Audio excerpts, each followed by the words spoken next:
Team ম্যানেজমেন্টে আপনারা কি আসলে আলোচনার পার্ট ছিলেন কিনা সেই সময়টাতে? না, নট এট অল। বিপিএলও কিন্তু ঠিকঠাকভাবে আমরা করতে পারিনি। প্রথম ম্যাচ খেলতে আমি যখন নামি সিলেটে, তার 2 ঘন্টা পর ছিল ম্যাচ। আমার কাছে ওভারসিজ প্লেয়ার ছিল 2টা, তার মধ্যে একজনের এনওসি ছিলও না। জাকির আলীকে কি আমরা আসলে কোনোভাবে কি হারাতে বসেছি কিনা মুনিম শাহরিয়ারের মতন? চুইংগাম নিয়ে কথা উঠে, তো যেগুলো কিন্তু ননসেন্স। আমি জানি যে এটা শোনার পর আমি অনেক গালি খাবো।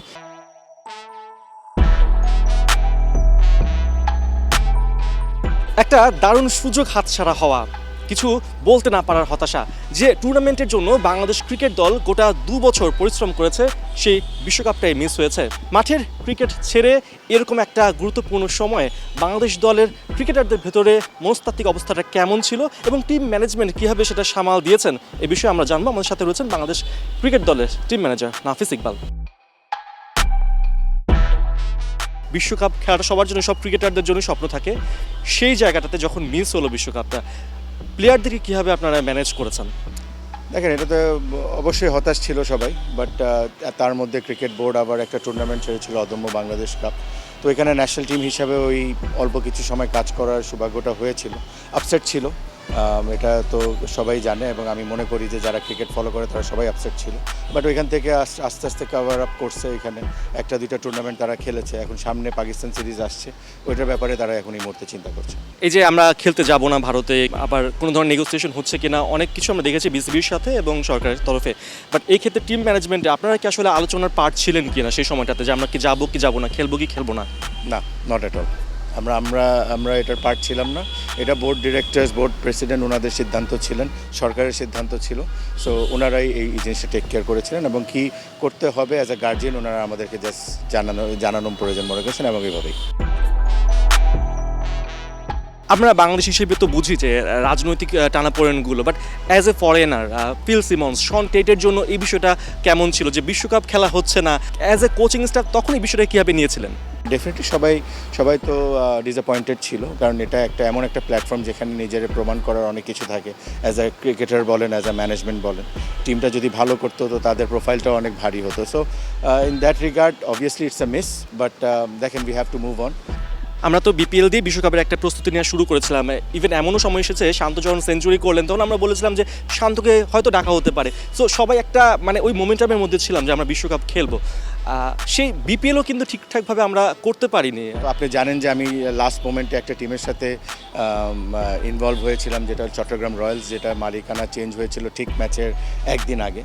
তো কল এসেছিল আমার প্রেসিডেন্টের কাছ থেকে এবং মিঠু ভাইয়ের কাছ থেকে যে আমার এটা টেক ওভার করতে হবে। আমি কিন্তু এবার বিপিএল করার আমার তেমন কোনো প্ল্যান ছিল না।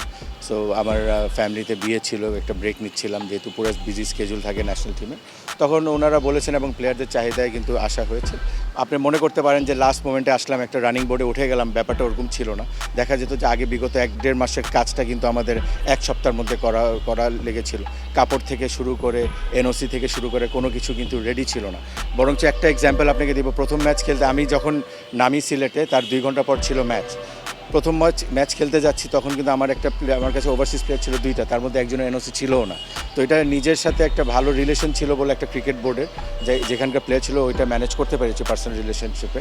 সো ওই সব হিকআপস অনেক ছিল। তারপর কাপড় থেকে শুরু করে এভরিথিং ওয়াজ লাইক মানে স্ক্যাটার্ড। ওইটাকে গুছানোটা 1 সপ্তাহের মধ্যে ওয়াজ টেরিফিক জব। সেক্ষেত্রে ওভারসিজ প্লেয়াররা কি পেমেন্টগুলো পাচ্ছেন? মানে পেমেন্ট নিয়ে তো অনেক আমরা কথা শুনি, বিশেষ করে আমরা দেখতে পেলাম যে সিলেটের এবার যে পেমেন্টটা দেওয়া হলো, বিসিবি দিল, তো সেক্ষেত্রেও কিছু কাটছাট করা হয়েছে। সো এটা কি আসলে প্রফেশনালিজমের মধ্যে যাচ্ছে কিনা?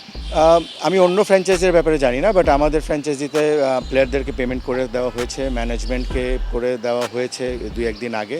আর ওভারসিজের ব্যাপারে 50% পেমেন্ট করা হয়েছে, 50% ইজ আন্ডার প্রসেস।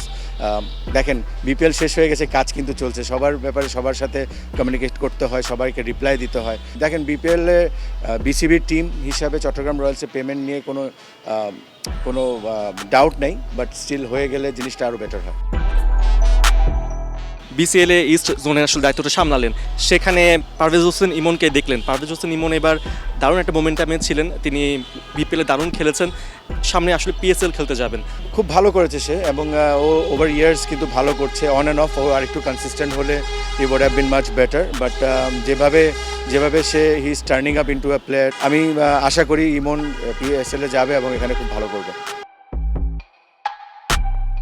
আপনার টিমে যেমন পারভেজ হোসেন ইমন ছিলেন, ঠিক একইভাবে জাকের আলী অনেকেও ছিলেন। তিনি ব্যাট প্যাচে যাচ্ছেন, এবারও খুব একটা ভালো করতে পারেনি, 5 রান করেছেন একটা ম্যাচে সুযোগ পেয়ে। ইভেন অদম্য টি20তে একটা ম্যাচ খেলেছেন, 11 রান করেছিলেন। আমরা দেখতে পারি যে মুনিম শাহরিয়ার খুব প্রত্যাশা জাগিয়ে তিনি দলে এসেছিলেন, ঠিক একইভাবে জাকের আলীর ক্ষেত্রে ব্যাপারটা সেম। জাকের আলীকে কি আমরা আসলে কোনোভাবে কি হারাতে বসেছি কিনা মুনিম শাহরিয়ারের মতন? হারানোর কথাটা যদি বলি, আমি বলবো যে আমাদের যে দর্শক আছেন তাদেরকে আর একটু সেন্সেবল হওয়া উচিত। আমি জানি যে এটা শোনার পর আমি অনেক গালি খাবো, বাট যেটা ফ্যাক্ট, একটা প্লেয়ারের ব্যাট প্যাচ কিন্তু যায়, যে কোনো ক্রিকেটারের যায়। ওই ব্যাট প্যাচ থেকে বের হওয়ার জন্য তার কিন্তু মানে প্রচুর স্ট্রং হইতে হয়। তো স্ট্রং জায়গায় যদি আমরা তাকে সাপোর্ট না করি, আমরা টিম ম্যানেজমেন্ট আমরা তার 100% সাপোর্ট করছি, বাট যেভাবে কিন্তু বাইরে থেকে তার ব্যাপারে কথা উঠতেছে, লাইক চুইংগাম নিয়ে কথা উঠে, সো যেগুলো কিন্তু ননসেন্স আমি মনে করি। তো এই জিনিসগুলো কিন্তু একটা স্পোর্টসম্যান, একটা অ্যাথলিটের জন্য ভালো না। আলটিমেটলি আমাদের বুঝতে হবে যে ও কিন্তু আমাদের রিপ্রেজেন্টেটিভ, বাংলাদেশের নাগরিক, এবং সে বাংলাদেশকে রিপ্রেজেন্ট করছে। সে কিন্তু ওভার ইয়ার যখন সে আসেছিল, প্রথম বছর তার পারফরমেন্স ওয়াজ ফিনমিনাল, অনেক ম্যাচ উইনিং ইনিংস খেলেছিল, এগুলো সব মানুষ ভুলে যায়। কনসিস্টেন্ট যখন সে খারাপ করে, তখন তাকে ওভারকাম করার জন্য যে সাপোর্টটা দরকার, ওইটা কিন্তু আমরা অ্যাজ এ নেশন হিসাবে পাই না। তো ওই জিনিসটা যদি আমরা মনে হয় অ্যাজ আ ফ্যান যদি আরও সেন্সেবল হই, এই জায়গা থেকে ওকে যদি একটু রিলিফ রাখি, তাহলে কিন্তু ওর এই জায়গাটা ওর কামব্যাক করাটা ওর জন্য ইজি হয়। যে রিশাদের যে ব্যাপারটা, রিশাদ আসলে একটা ফ্র্যাঞ্চাইজি আইকন হয়ে যাচ্ছেন। তিনি পিএসএলে ডাক পেয়েছেন যথারীতি, বিগ ব্যাশে দারুণ টপ 5 উইকেট টেকারের মধ্যে ছিলেন, 15টা উইকেট নিয়েছেন। আবার এখানে আমরা দেখতে পেলাম বিসিএলে হায়েস্ট 9টা উইকেট পেয়েছেন। রিশাদের এই যে উত্থানটা, এটা টিমের জন্য নিশ্চয়ই একটা বড় boost up. 100%, the way he played Big Bash was amazing. মানে ওই জায়গায় ওই কন্ডিশনে একটা লেগ স্পিনার হয়ে এইভাবে কনসিস্টেন্ট পারফর্ম করা not a matter of joke. আমি মনে করি যে এটা একটা সিগনিফিক্যান্ট ইম্প্রুভমেন্ট, মানে অ্যাজ আ বাংলাদেশি বলেন বা এই একটা অ্যাজ আ ক্রিকেটিং নেশন বলেন। সো আমি মনে করি যে ওর এই ইনভলভমেন্ট, এইভাবে ও এর আগেও পিএসএলে খুব ভালো করেছিল, বিগ ব্যাশে ভালো করেছে, সামনে খেলবে। তো এরকম যদি ও ওভারসিজ ফ্র্যাঞ্চাইজগুলো খেলতে থাকে, ওর মধ্যে একটা রেসপন্সিবিলিটি আসবে, যেটা কিন্তু বাংলাদেশ টিমের জন্য খুব ভালো হবে। ক্রীড়া প্রতিমন্ত্রী হিসেবে আমাদের একজন সাবেক ফুটবলার, অধিনায়ক, তিনি দায়িত্ব নিয়েছেন। আমিনুল হকের কাছে আপনার কি প্রত্যাশা থাকবে যে এই ক্রিকেটটাকে আরও বেশি ইজি করার জন্য বা ক্রিকেটটাকে ছড়িয়ে দেওয়ার জন্য আপনার কি প্রত্যাশা থাকবে? কোথায় কোথায় লুপ হোলগুলো রয়েছে আমাদের? ন্যাশনাল টিমে ছিলেন, ক্যাপ্টেন ছিলেন, তো উনি স্পোর্টসটাকে খুব ভালো করেই বুঝবেন। সো উনি জানবেন যে একটা স্পোর্টস, সেটা ফুটবল হোক, ক্রিকেট হোক, বা যে কোনো অন্য কোনো স্পোর্টস হোক, যে এটাকে কীভাবে মেনটেন করতে পারবে। তো আমরা খুবই খুশি ওনার মতো একজন লোককে আমরা প্রতিমন্ত্রী হিসাবে পেয়েছি, এবং আমি শুভকামনা জানাই তাকে, এবং আমি আশা করব যে স্পোর্টসে যেন কোনো কিছু মিস না হোক, এটা উনি সবসময় খেয়াল রাখবেন, এবং আমি শিওর উনি এটা করবেন। অবশ্যই আমরাও চাই যে আসলে স্পোর্টসে কোনো কিছু মিস না হোক। আমাদের সাথে ছিলেন জাতীয় দলের টিম ম্যানেজার নাফিস ইকবাল, এবং তিনি যেমনটা বলছেন বাংলাদেশ ক্রিকেট মাঠে থাকুক এবং তারা কোনো টুর্নামেন্ট মিস না দিক, এবং বাংলাদেশের দর্শকরা আসলে ক্রিকেট নিয়ে উন্মাদনায় মেতে থাকুক, এটাই সবার প্রত্যাশা। পার্থ বণিক, ওয়ান স্পোর্টস, ঢাকা।